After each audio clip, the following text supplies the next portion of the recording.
How has gaming impacted my life? Friends is the biggest thing.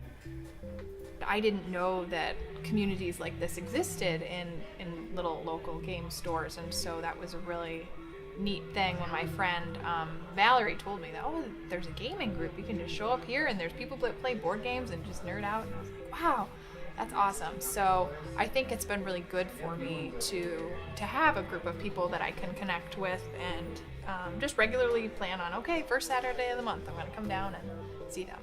My name's Brian Stein. I'm the owner here at Game On. And it's been over 10 years now and been incredibly lucky as far as how well we've done. And the first shop was in Saginaw in 2008, and we started here in 2011 and Mount Pleasant in 2016, and all three stores are doing really well for us. Yeah, when we first opened Game On, we were mostly video games, and then board games kind of like exploded like 5-6 years ago. I just fell in love with them. I love the companionship, talking to people right then and there, versus online. You never really have that connection. I just really crave that. I'm not the person that goes for the win, so to say. I like to just play and have fun. I could tell you the crazy story of how I joined the Navy if you want to hear it. What happened is I was with the recruiter, and he was talking to me, and he's like, hey, what do you like to do? He's like, well, I like to play Dungeons and Dragons, I like to play Magic the Gathering. He's like, you know what? They do that on the ship. I was like, no way. Sign me up. He sold me. It's been true. I played Dungeons and Dragons and Magic in Iraq, to Guantanamo Bay, to Japan, to Germany, to a lot of many beautiful places. So I feel like gaming has become a really big part of my life. I'm definitely an extroverted person, so I have always looked for groups of people that I get along with really well. Just the interaction with other people. It's given me an opportunity to meet people that otherwise wouldn't either come into my sphere or I wouldn't come into their sphere. I've met a lot of people that I wouldn't have known otherwise. Tabletop gaming can provide a lot of benefits to society. It's really almost endless. I mean, teamwork, communication, being able to tell a story, economics, when you think about a game like Acquire or Power Grid, even Puerto Rico, which we were just playing in the other room, there's economics around it. Really, it's just endless, but also the community aspect of it. I mean, I used to be much more of a video gamer, and I realized that I really prefer board gaming because it's just more interactive, and you can talk with people and make friends. I do like to play video games. I definitely played a lot of World of Warcraft over the years, and other Blizzard games, and then I've played some other RTS style games, and MOBAs and things like that. And so video games, they're a little bit more intimate because you might have your little headset on and you're gaming, but you're not looking at people, and I think that there's something really special and really deep and emotional about when you're looking in other people's eyes and like having that human connection. And also, when the community, especially like the folks here at Game On, they see people here playing, and that kind of paints a better picture than what we see in kind of the media and stuff, right? I never really played games growing up, besides the general like Monopoly, checkers, chess every now and then, sometimes Sorry. But other than that, I never really was involved with them as much as I am today. Yeah, we grew up on 10 acres of woods, so it was just me, my brother, my mom, and dad. We'd play like Probe and Scrabble and Monopoly and Sorry and Payday and all those old games that people probably don't remember, Chutes and Ladders. I was introduced to modern board games when I was invited to the board game day here at Game On Midland, and I showed up, and I was very confused, but also had a lot of fun. The web series Tabletop kind of brought it more mainstream. So, and you start to see more and more of it now in talk shows. People talk about D&D and other type of board gaming and stuff. So it's definitely become a lot more mainstream. It used to be a very small percentage of our sales. Now it's, a good 10 to 20% depending on the month. So it's definitely grown for us. We used to have like one small 4-foot section of board games, and now like our stores are pretty much 16 or 20 feet of board games, or if not more. So it's something that's really grown over the last few years. I found these people, they were, a floor up from me in the dorms, and I was trying to make friends my freshman year, and I found these people that played tabletop games, and, I only really knew, Life and stuff like that, and then they broke out stuff like Settlers of Catan and Carcassonne, and I was like, what is this all about, and immediately it was like that, me and these people, we became very close friends over games. Growing up, I did play tabletop games, but they would be more the classics, like Monopoly, Life. Pictionary was a big one. I was probably a little bit competitive about that. Got kind of hyper aggressive at times about getting people to guess what I was drawing. I was first introduced to, strategy board games when I was in a relationship. He and his friends would go away to this photography studio and they would play board games together. And I was always like, what are you doing? Why would you go spend 10 hours in this building and play board games? Because in my mind it was just Monopoly or something. And I guess you can sit and play that for 10 hours, but would you want to, really? And so I think I went along one of the times and they were playing Betrayal. And I was watching and it was that's really cool. And I tried Catan and Pandemic, all of those gateway games that get you really hooked on the whole thing, and now it's rather an obsession. How has gaming impacted me?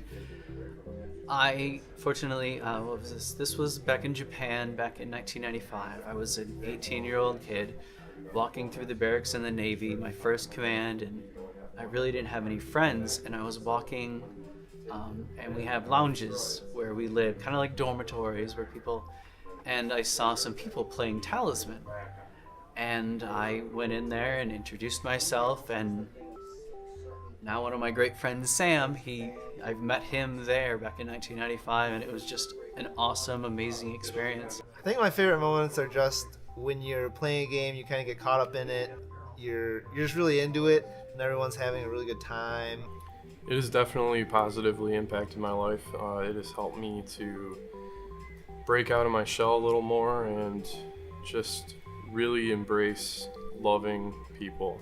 And that is something that I'm really, really strong suited in, and I definitely feel like it's something that God is allowing me to spread my wings, so to say, break out of my cocoon, and I absolutely love it. And it's something I've been so fortunate to meet amazing friends here and nearly everywhere I go. Gaming has brought a community that I really enjoy. As a society, we're consumption. Even though we're supposed to be America that gives and helps other people, at this point we're primarily just me. And we almost felt, as individuals, we felt like we had a great time playing with each other because we knew each other, but we weren't really building any new relationships. So it's really still me. And we wanted to get outside of that, and we thought, well, what better way to do that than to actually go to the actual gaming community where you're going to have other people. My favorite memory would have to be just our game days on Saturdays, like today. It's just really cool because we're all brought together and we're all playing board games. Board gaming, you're actually getting face-to-face communication. If you come to scheduled things and you're seeing these people month after month, you get to know them. So I think that's a big positive impact. Every year we try to do at least one or two things for each location. So we did just do one of our Friday Night Magics where we donated all the proceeds and then 10% of our sales for Magic for the day as well. So in Saginaw we helped out with Toys for Tots. In Mount Pleasant we helped the Isabella Community Soup Kitchen, and then here we helped the Children and Family Services. So it's just good to help out local charities, and we do often try to, if someone comes in and they're doing a fundraiser, donate a gift card or something else like that as well. So it's always been a big part of what we do. So Gaming for Growth, how that came to be, it was actually a friend of mine, Will Westerfield. It was sort of his brainchild. The Grace A. Dow Memorial Library used to have game nights, and he and I and some other friends kind of originally met there playing tabletop games. So when he kind of came forward to a bunch of us that, hey, I've got this idea for this organization, he kind of tapped some people on the shoulder that he thought would be helpful for various reasons. And I was one of those people, I think because of my involvement in STEM in the community and stuff, that I was really interested in creating this nonprofit organization where we play games, but we really try to spin the community aspect of it and an educational aspect of it as well. Gaming for Growth has been involved in some charity events. We're a small organization, but from the beginning, from conception, we've really tried to do as much with the community as we can. We did Extra Life this year, which is a worldwide event where thousands of gamers band together on one day in November for 24 hours. It's sort of like a game-a-thon of sorts. You get people to do pledges, and that money goes to Children's Miracle Network. And what I always thought was really cool about the campaign is that you can pick where that money goes, because that's always my thing is where is my money going when I donate to something. So we picked Hurley Children's Hospital in Flint for that, because it's local, right, here in Michigan. Gaming for Growth teamed up with some friends and stuff that we had and really promoted this. We had it all over our Facebook page and that sort of thing, and we got people together. We just had it at my house, but there were tons of people. It was really great to see how many people not only showed up to play games, but people were stopping by to just check in and cheer us on and stuff, and that was really cool.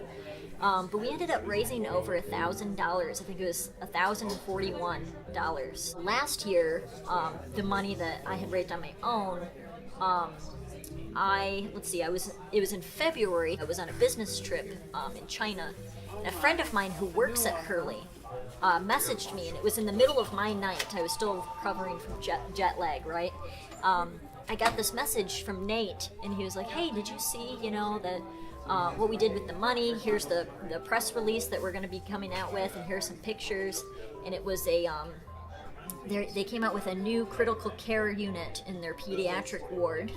And as part of that, they had an extended stay area, and they had this media room that they created with a bunch of gaming chairs and computers, so that anybody who's staying there long term, whether it's it could be the child or it could be their parents who are staying with them, they can have a place to go and use a computer, whether it's to check email or it's to do Facebook or play games, right? They have this room, and what was really cool is there's a picture that he shared with me. There's a plaque outside the door that says sponsored by, and there was a private donor, but then it also said and Extra Life Gamers, which was really cool to see where the money actually went. And another thing that we had done, we weren't able to do it this year because we're kind of going through some reorganization, but the last 2 years we've done a sharing tree event through Bach Coffee Shop. Jimmy there has graciously allowed us to have a tree set up through the United Way, and how we kind of manage that is that people would come and take a tag from the tree. They would get gifts that people in need are looking for, and so people would take these tags and fill these gifts, and when they brought the gift back to the coffee shop, we had it worked out that Jimmy or whoever was working behind the register would give them a ticket, and that would invite them back to a game night.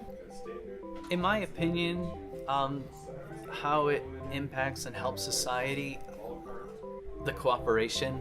I guess it's why I like the cooperative games more, because it's a lot of understanding everyone's role in something, and to accept that you may not be strong in one set, but you can look to someone else. Like in D&D, it's very similar, where you have the thief who can be the sneaky one, you can have the wizard who can be the smart and take care of things one, and each person works together to have that common goal, and I think it helps bring people together. It helps me to communicate with the introverted and help them to break out a little more out of their shell, and it also helps me to see that sometimes I need to have some quiet time of my own and be a little less extroverted. So it's a really cool collaboration. Am I drawn to a particular type of game? I like cooperative games, but I also like games that change and morph. I like Betrayal at House on the Hill. I love the aspect of it's a game the base stats, kind of even D&D, where it's the base stats, but it can grow and change, and you're not stuck in a similar aspect. But and that's why I guess I kind of like Zombicide, where it's a cooperative game, but it also has various branches where you play a different game each time, and it's really fun and enjoyable. My top 3, starting with number 1, would have to be cooperative. I absolutely love cooperative games. Just playing as a team, it's so cool to me. Number 2, I would have to say deck builders, and then 3 would be dice games. I love the chance of the dice game, and with today's games, they also include strategy, which is really cool. Something that I could play over and over again, no matter what, would probably be Small World. I love doing that. I love playing some aggros. Those are fun too. Scythe. I'm trying to think. What was that new one called? Ed owns it. I can't remember what it's called now. It might be like, is it actually Is it behind you? I us? don't know. No. Rising Sun. Oh. Rising Sun. That's a Yeah, Rising Sun's pretty cool. So as far as like the type of games that I like, I think that I like games that are heavier, but more often I find myself playing lighter games because it's easier to play with people who don't play games often, or the other thing is teaching rules can take a lot of time, and so some games it can take like half an hour to just teach the game. So if you can play a lighter game more often, then I prefer those. And I also prefer like social deduction games where it's not necessarily about like, oh, I do this much damage and this much. It's like, oh, like if I do this, that guy's gonna think that, and then I can do this and he's not gonna know what's going on. So I think those are my favorite games. I think I'm pretty drawn to cooperative games, but sometimes I'm in the mood for something a little bit more competitive, and when I am, I like to have ones that have a lot of pieces of the game engine, so kind of like Scythe, right, where you're really thinking, okay, I need to do this so that I can do this. I'm definitely more of a resource management kind of person. I really like having to move all of the intricate pieces and kind of think about how your production machine works to get you where you need to be. That's kind of more my type of game. I really like certain mechanisms. So it's not the game per se as the mechanisms that I like to see. I tend to stay away from like rolling dice or mechanisms of chance like that, only because I like control a lot. So I like control of things or creating things. And when you do a deck builder, there's a certain amount of creating, there's a certain amount of control, but there's a certain amount of chance because you can't necessarily determine what things are going to come up. But I also like things like Scythe, where there's specific order that you can take to get resources. So you can have this short-term goal, but at the same time you see other people and they can inhibit that or help it. It's not an immediate. So I like a lot of the games where you have to slow down and really think. My favorite hobbies outside of gaming would be like crafting and putting things together. Like I like to build things and try new things. I remember when I was a kid, I used to make board games for fun. I had this particularly dismal one called Escape the Plague, and it was like you're trying to escape the Black Plague, and most everybody died. And that's kind of like what these games were. They're just sort of creative games, and maybe you don't win, and it's my interest was piqued. Because I like to create so much, I tend to not be okay with. I'll see the errors in the games, or the lopsidedness, or I guess the potential for things being lopsided, that they're not balanced, and then I will modify things to make it either so that everybody feels that they're involved, and or that somebody can't just run the game over, kind of thing. So that started early on, probably when I was 12, 13. It's a really, really cool catalyst to conversation that usually wouldn't take place, because you tend to have really deep conversations when you're playing board games without even thinking about it. I would like to say that games can really help shape you into being a member of society, right? Because I think a lot of times these negative connotations are kind of placed upon people that play games, right? And I'd really like to point out that I used to lead a raiding guild in World of Warcraft, and some of those skills that I gained, even though I didn't think about it at the time, I've really carried forward with me in my role at work. So I have leadership skills, I have conflict resolution skills, I can schedule things, I can keep a calendar, communication, right?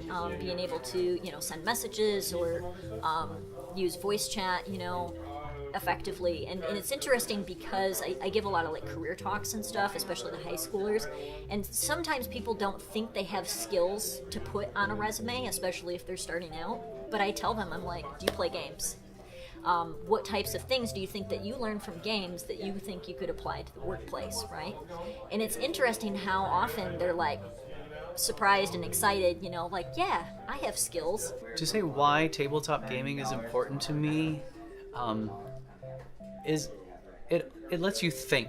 It lets you look at problems in a different way. It lets you take a moment. That's why I try to teach my nephews and nieces to play games, is because it allows them to see the puzzle pieces that are there, and to maybe to take that and accept it through life. Just like both the customers that you get to interact with on a regular basis, and having great employees and coworkers. That's kind of what you enjoy the most. It's really cool sometimes to see the unique things people bring in to trade in, because we do take like older video games and stuff like that. So sometimes it's really cool to see what people have laying around and not realize is worth money, and they come in and they're real excited when they find out like they've got something good. But it's mostly like just the customers, and there's kind of like a good community of people that come in and play like Magic or come in for board games and stuff like that. So that's really, one of the cool things about it.